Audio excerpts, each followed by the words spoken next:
When the world flips upside down, most people won't even make it 48 hours. Yeah, I said it. The harsh reality is, when chaos strikes, it doesn't matter how much toilet paper you've hoarded, or how many cans of beans you've stacked in your pantry. Panic doesn't care. And if you're not ready to act fast, you're done. Today, I'm breaking down the 20 things you absolutely must do the moment SHTF before it's too late. Some of these might shock you, but trust me, they could mean the difference between surviving and becoming just another statistic. Hey, welcome back, or if you're new here, buckle up. Over the past few weeks, I've been diving deep into real-life SHTF scenarios. I've watched hours of survivalist footage, read expert breakdowns, and even talked to people who've lived through blackouts, hurricanes, and full-on grocery store riots. What I've learned? Most people are dangerously unprepared. But here's the good news. You don't have to be. Today I'm giving you the 20 critical moves you need to make immediately when the world goes sideways. From locking down your home to protecting your food supply, avoiding rookie mistakes, and even why you should never cook rice on day one. These aren't just theories, these are real strategies from people who've been through hell and back. So let me ask you, have you noticed empty shelves, price spikes, or shortages lately? Drop your story in the comments. Let's talk. Now, let's get into it. 1. Secure your home. When SHTF, your home is your fortress, and the first thing you need to do is lock it down like your life depends on it, because it might. This isn't paranoia, it's survival. Lock every door, close every window, and don't leave anything to chance. You're not just keeping people out, you're creating a safe zone for your family. Think of your home as a castle. And every locked door or boarded-up window is another layer of defense. If you've got plywood or spare boards lying around, now's the time to use them. Don't worry about making it pretty. This isn't a home improvement show. A few nails and a hammer can turn a vulnerable window into a barrier that could save your life. Don't forget about the easy-to-overlook spots like basement windows, sliding glass doors, or even pet doors. These are weak points that desperate people will exploit. If you don't have boards, get creative. Push heavy furniture like a couch or dresser in front of glass doors or large windows. For those in apartments, the strategy shifts slightly. You still need to lock everything, but your focus should be on securing your immediate unit. Avoid balconies and shared hallways unless absolutely necessary. The goal is to create as many barriers as possible between you and the outside world. The more obstacles someone has to get through, the safer you are. And let's be real, this isn't about being overly dramatic. It's about being prepared. You might feel ridiculous nailing wood over your windows today, but when panic spreads and people start doing things they never thought they'd do, you'll be glad you took action. Remember, panic turns ordinary people into opportunists. Don't let your home become their target. Secure it now, and you'll thank yourself later. 2. Stay calm. Easier said than done, right? But here's the thing. Panic is your worst enemy. It clouds your judgment, leads to bad decisions, and wastes precious time. The moment SHTF, your brain might go into overdrive. And that's normal. But the faster you can slow things down, the better your chances of survival. Start by taking a deep breath. Seriously, stop what you're doing and breathe. In through your nose, out. Do it again. This simple act can help reset your mind and keep you from spiraling. Once you've calmed down a bit, grab a notebook, a piece of paper, or even the back of an old receipt. Start writing down what you need to do next. This isn't about being dramatic, it's about staying in control. Make a list of priorities. Are the kids safe? Is everyone accounted for? Did you lock all the doors and windows? Writing things down helps clear the mental clutter and gives you a clear path forward. Focus on one task at a time. Trying to do everything at once will only lead to mistakes, and mistakes can be costly. If you're with others, keep the energy calm. Speak in low, steady tones. Shouting or panicking will only fuel fear and make the situation worse. Reassure each other that you're in this together. If you have kids, keep it simple. They don't need to know every worst-case scenario. Give them just enough information to stay alert without scaring them. Kids pick up on stress, so if you stay calm, they're more likely to stay calm too. And if you're alone, talk to yourself. Yes, out loud. It might feel weird, but it keeps your mind sharp and focused. Ask yourself questions, make plans, and stay mentally active. Staying calm doesn't mean you're not scared. It means you're choosing not to let fear make your decisions. And that choice? That's what separates survivors from everyone else. 3. Turn off gas and electricity. Gas leaks kill, Electrical surges destroy. If your home is still connected to the grid when SHTF, your first move should be to cut it loose. This isn't overkill, it's common sense. You don't know how stable the power is, and a sudden surge could fry everything from your phone to your backup generator. Head to your circuit breaker and shut off the main switch. It might feel drastic, but trust me, it's better to be safe than sorry. Once the power goes out for good, you'll be glad you saved what little juice you have on your phone or backup battery. If you're on natural gas, turn that off too. A broken gas line is one of the deadliest risks during emergencies. Even a small spark can lead to a massive explosion. Locate your gas valve and twist it to the off position. If you don't know where it is, make it a priority to find out before the next crisis hits. This isn't about adding to the chaos, it's about preventing it. The last thing you need is a fire or explosion when you're already trying to stay safe. Once everything is off, double check. Make sure no appliances are accidentally left running. Every bit of energy you save now can be useful later. If you have solar panels or a backup generator, now's the time to start using them, but carefully. Set them up only after confirming it's safe to do so. The goal here is control. You want to decide what stays on and what doesn't. Not the storm, not the blackout, and definitely not bad luck. So flip the switches, close the valves, and move on to the next step. 4. Lock it all down. You've locked the doors and boarded the windows, but now it's time to go one step further. Lock everything down. This isn't about turning your home into Fort Knox, it's about buying time. The more barriers you create, the harder it is for anyone to get in.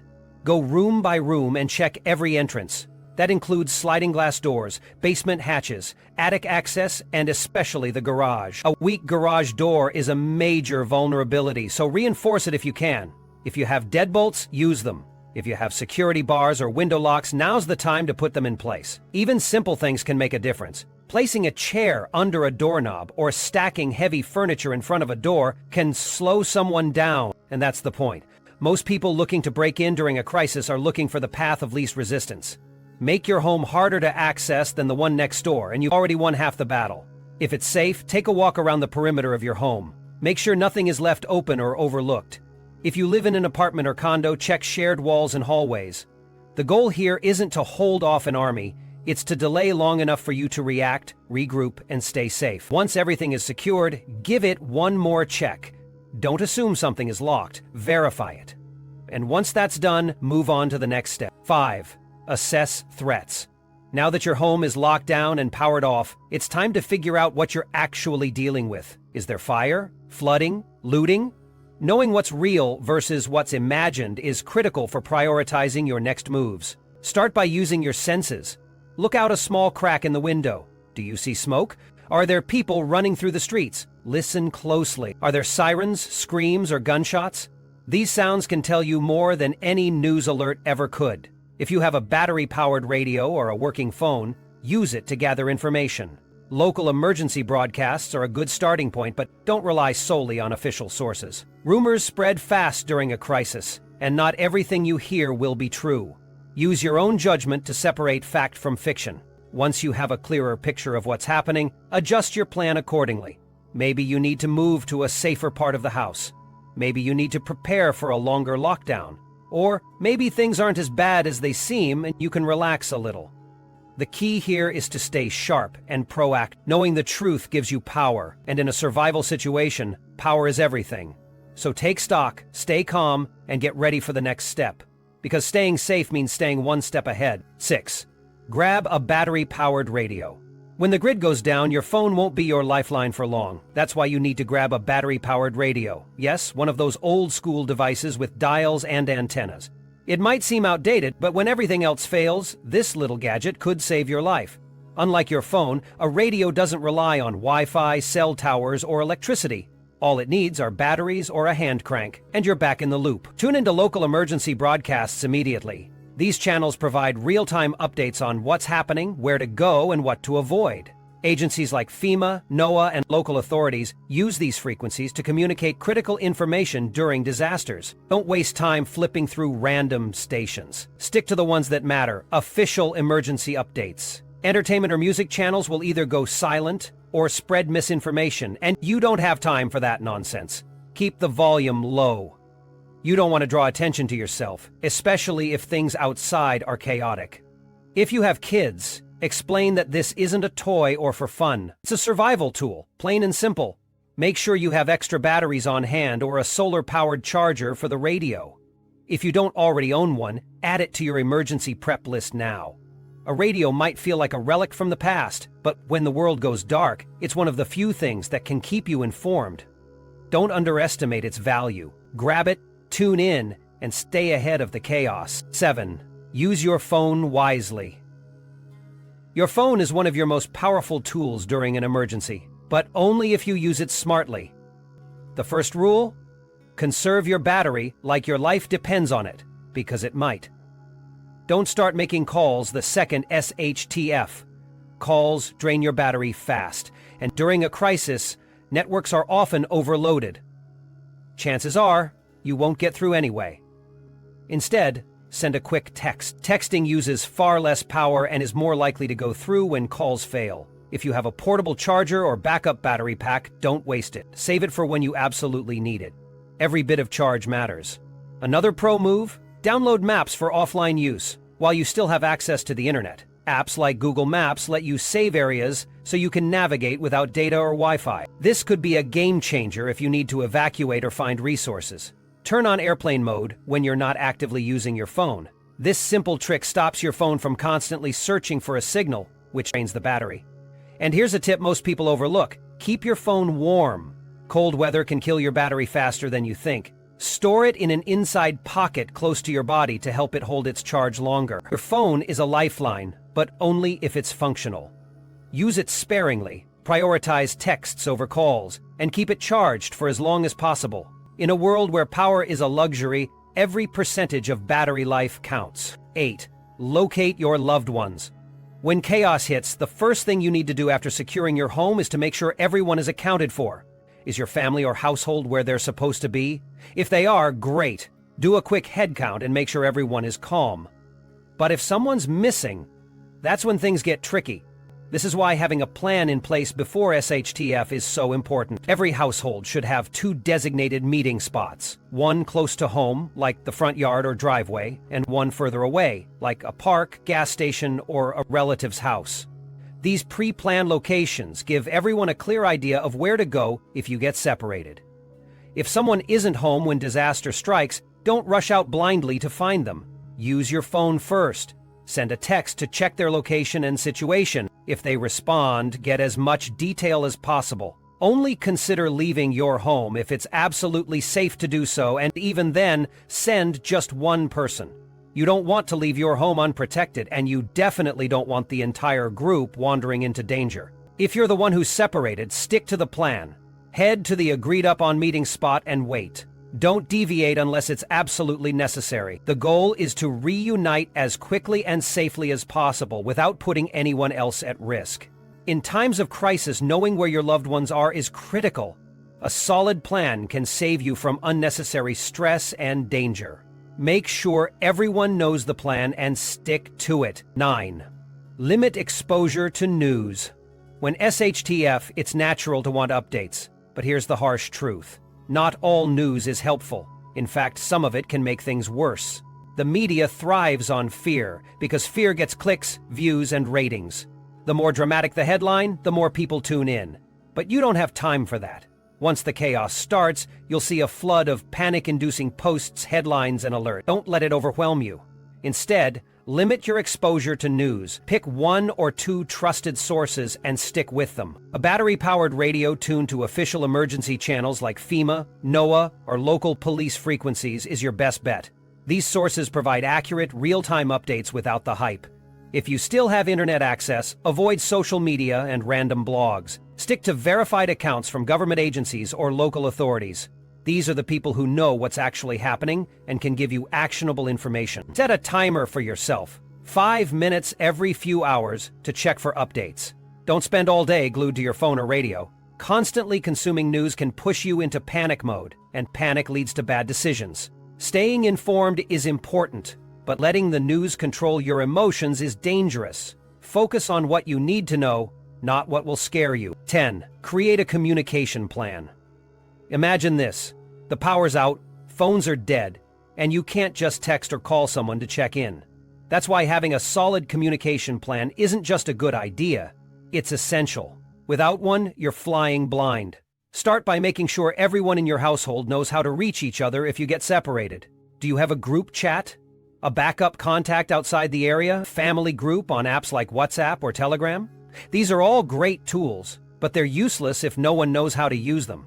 Think beyond your immediate family. Do you have elderly neighbors or friends with kids? If you're close with them, agree on a simple check-in system. Maybe it's a specific colored towel in the window or a mark on the door to signal that everything's okay. Write everything down. Include phone numbers, meeting points, and even radio frequencies if you're using them. Keep copies in your emergency bag, your car, and on your phone. Saved offline, of course. Teach kids how to send a text, memorize one important phone number, and know where the family meeting spots are. If you live alone, pick a trusted friend or relative to check in with regularly. And once things settle down, don't overshare online. Make sure someone knows your status, but keep the details private. A communication plan isn't about expecting the worst. It's about being prepared for the unexpected. Write it down, practice it, and make sure everyone knows their role. When the time comes, you'll be glad you did. 11. Take inventory. Once your home is locked down and your family is accounted for, it's time to figure out exactly what you're working with. This isn't the moment to guess or assume. You need to know, down to the last can of beans, what you've got. Start with the essentials, food and water. Open every cabinet, every drawer, and every shelf. Don't just glance. Dig deep. That bag of rice you forgot about? The can of soup hiding behind the cereal? Those could be lifesavers. Next, check your fridge and freezer. How much fresh food do you have? Eggs, milk, meat, and vegetables won't last long without power, so make a mental note of what needs to be used first. If you have a freezer, figure out what can be cooked and eaten before it thaws. Don't forget about non-food essentials, medicine, first aid supplies, pet food, and baby items are just as critical as your next meal. Fuel is another big one. Do you have propane, gasoline, or lighter fluid? What about candles or batteries? These items can make or break your ability to stay safe and comfortable. Write everything down. Knowing what you have and what you don't will help you plan your next steps. This isn't just about survival, it's about staying in control when everything else feels out of control. 12. Start rationing. Now that you know what you've got, the hard part begins, making it last. It's human nature to want comfort when things go sideways, and food is one of the easiest ways to feel normal. But eating through your stash on day one is a rookie mistake. You need to stretch your supplies for as long as possible. Start by dividing your food into daily portions. Don't eyeball it. Actually, measure it out. If you've got 5 cans of soup, figure out how many days you can make them last. The same goes for water. You need at least a gallon per person per day for drinking and cooking. If your supply is limited, start cutting back now. Sip. Don't chug. Get creative with your meals. Have a can of tuna and some rice? Make a big pot and stretch it with whatever veggies or seasonings you have. Snacks like crackers, trail mix, or protein bars are great for keeping your energy up without wasting a full meal. And remember, this isn't about gourmet dining. It's about survival. Rationing isn't fun, but it's necessary. The longer you can make your supplies last, the better your chances of riding out the chaos. So plan carefully, eat smart, and don't let your stomach make decisions your brain should be handling. 13. Boil questionable water. Water is life, but only if it's safe to drink. After SHTF, your tap water might not be as reliable as you think. Power outages can disrupt treatment plants, and broken pipes can let in bacteria or other contaminants. Even if the water looks clear, it could be hiding something that'll make you seriously sick. When in doubt, boil it. Bring the water to a rolling boil for at least 1 minute. 3 if you're at high altitude. This kills most bacteria, viruses, and parasites, making the water safe to drink. If you don't have a way to boil water, purification tablets are a solid backup. They're cheap, easy to use, and last for years. Just follow the instructions and wait the full time before drinking. If you're really in a pinch, unscented bleach can work. Add 2 drops per quart of water, stir, and let it sit for 30 minutes. It won't taste great, but it'll keep you alive. And don't forget to save clean containers for storing treated water. Old juice bottles, cleaned out jars, or even empty soda bottles can all be repurposed. Dehydration kills faster than hunger, so don't take chances with your water supply. Treat it, store it, and make every drop count. 14. Cook fresh food first. If you've got fresh food in your fridge or freezer, now's the time to use it. Once the power goes out, the clock starts ticking. Eggs, milk, cheese, meat, and vegetables won't last long, especially in warm weather. Don't make the mistake of saving the good stuff for later. Later might be too late. Plan your meals strategically. Use fresh ingredients to make one big dish like a soup or stir-fry, instead of several small meals. This not only stretches your ingredients, but also minimizes waste. If you have rice or pasta, use them to bulk up your meals, but remember to save your long-term carbs for when the fresh stuff is gone. If you have a gas stove, camping burner, or even a grill, use it to cook what you can.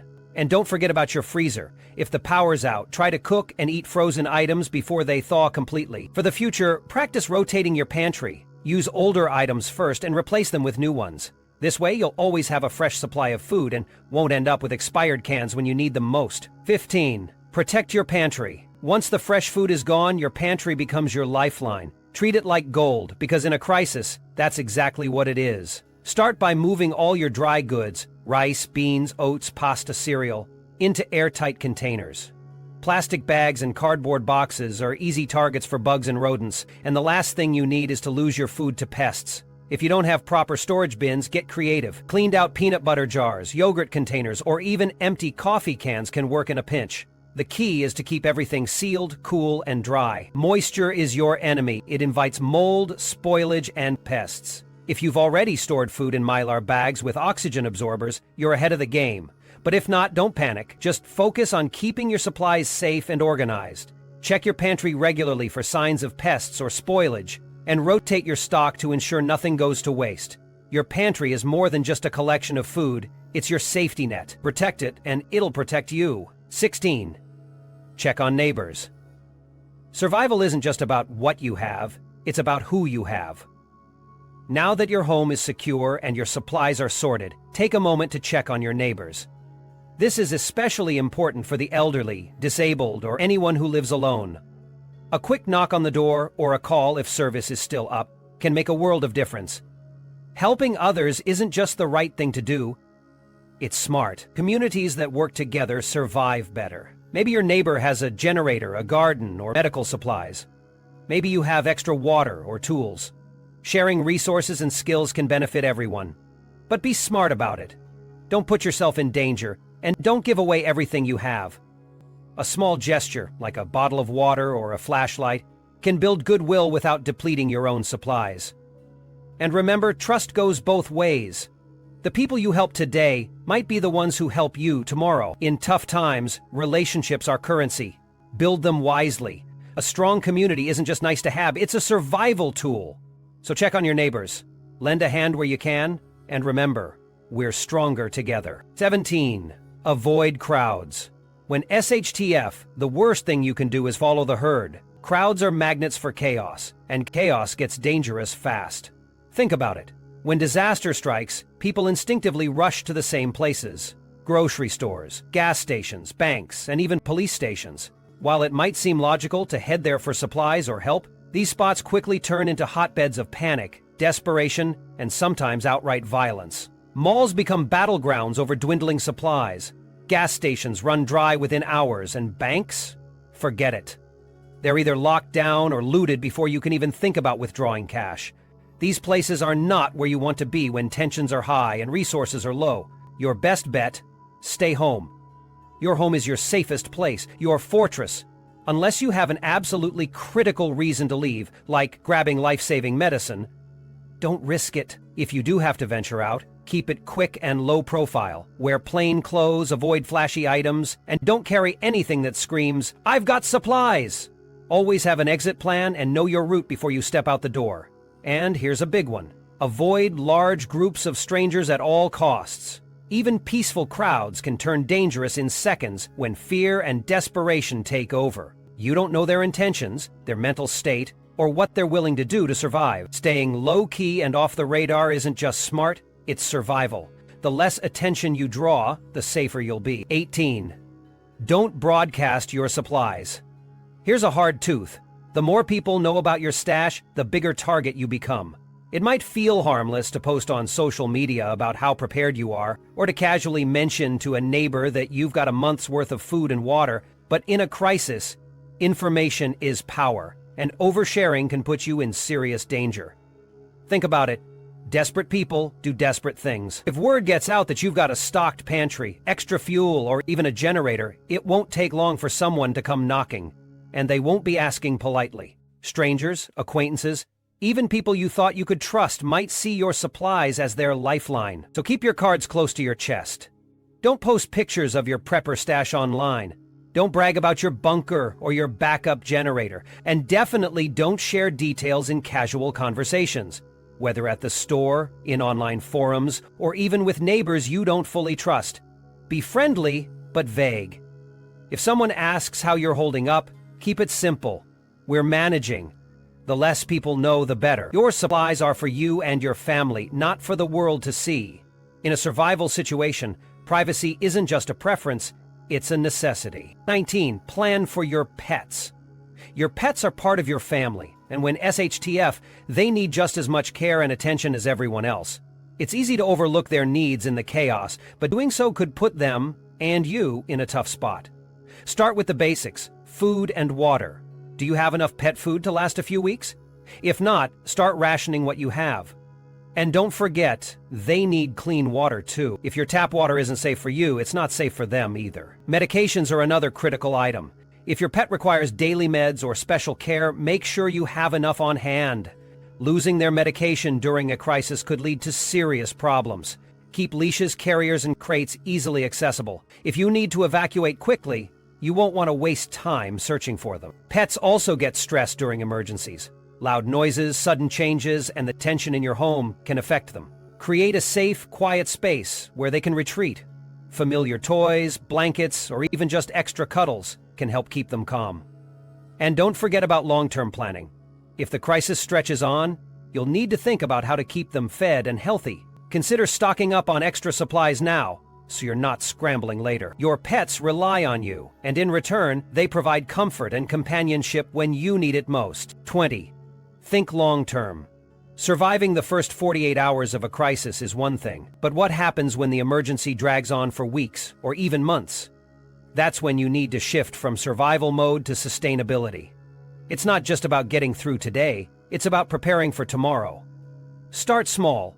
If you have space, consider planting a garden. Fast-growing vegetables like lettuce, radishes, and herbs can provide fresh food in a matter of weeks. Even a few pots on a balcony can make a difference. If gardening isn't an option, think about other ways to stretch your resources. Bartering skills, for example, can be invaluable. Maybe you're good at fixing things, or you have extra supplies to trade. Invest in tools that make long-term survival easier. Solar lights, hand-cranked chargers, and water filtration systems might seem like luxuries now, but they'll feel like necessities when the power's been out for a week. And don't forget about entertainment. A deck of cards, a book, or even a simple board game can help keep morale up when the days start to blur together. The key is to think ahead. Emergencies don't always have a clear end date, and the more prepared you are for the long haul, the better off you'll be. Start planning now, because when the world goes sideways, every small step you've taken will make a big difference.